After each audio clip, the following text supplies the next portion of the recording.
Sebuah video perkelahian remaja di Kabupaten Sidrap, Sulawesi Selatan, viral di media sosial. Perkelahian oleh dua remaja tersebut terjadi di lokasi rumah susun, Kelurahan Batu Lapa, Kecamatan Watangpulu, Kabupaten Sidrap, Kamis, 9 Maret 2023, sore.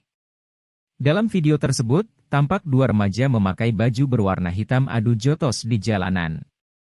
Masing-masing mendaratkan pukulan ke pelipis dan kepala. Tampak pula remaja lainnya menonton yang diduga adalah teman-temannya. Ada pula yang masih memakai baju sekolah ikut menonton. Dari video berdurasi 34 detik itu, tidak ada satupun orang yang melerai perkelahian tersebut. Kapolres Sidrap AKBP Erwin Syah mengatakan perkelahian ini dipicu karena ketersinggungan.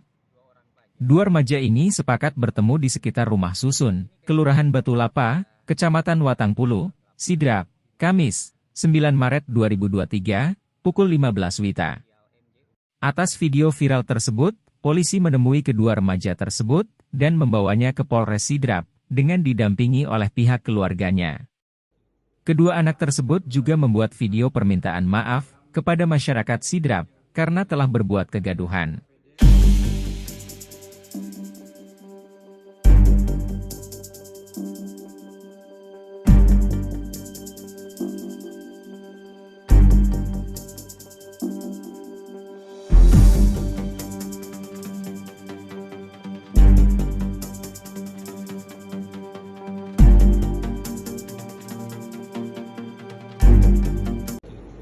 Kami kedua belah pihak yang ada di dalam video perkelahian yang viral di area SKPD Sidrap pada hari Kamis tanggal 9 Maret 2023 sekitar jam 3 sore telah sepakat untuk berdamai, dan melalui video ini kami meminta maaf kepada seluruh warga Sedendeng Rapang atas kegaduhan dari video ini perkelahian kami yang beredar di sosial media.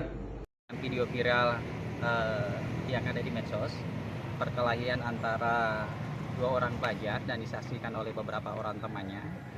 Ini kejadian berawal pada hari Rabu tanggal 8, di mana salah satu siswa berinisial MJ umur 20 tahun menendang tong sampah, dan kemudian di situ ada siswa satunya berinisial AA umur 17 tahun merasa tersinggung, sehingga mereka bersepakat untuk bertemu di luar.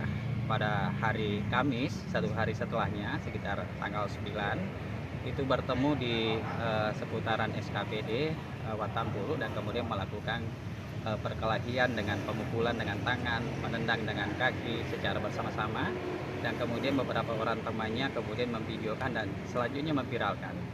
Kemudian pada saat itu kami mendapatkan informasi dari beberapa warga, termasuk juga dari beberapa anggota, sehingga saya sebagai Kapolres Sedendeng Rapang langsung menginstruksikan kepada personil yang ada di lapangan untuk berkomunikasi dengan pihak sekolah, berkomunikasi dengan pihak keluarga, sehingga kami mengamankan kedua orang yang bersangkutan dan kemudian dibawa ke kantor, dilakukan pemeriksaan singkat, dan kemudian mereka bersepakat untuk mereka melakukan perdamaian dengan membuat surat pernyataan dan kemudian juga membuat video singkat bahwa mereka menyesali perbuatan itu dan tidak akan melakukan perbuatannya kemudian hari, sehingga mereka berdamai. Dan kemudian kami juga berkomunikasi dengan teman-teman yang ada di sekolah bahwa hal itu kalau bisa jangan sampai terjadi dan terulang lagi kembali.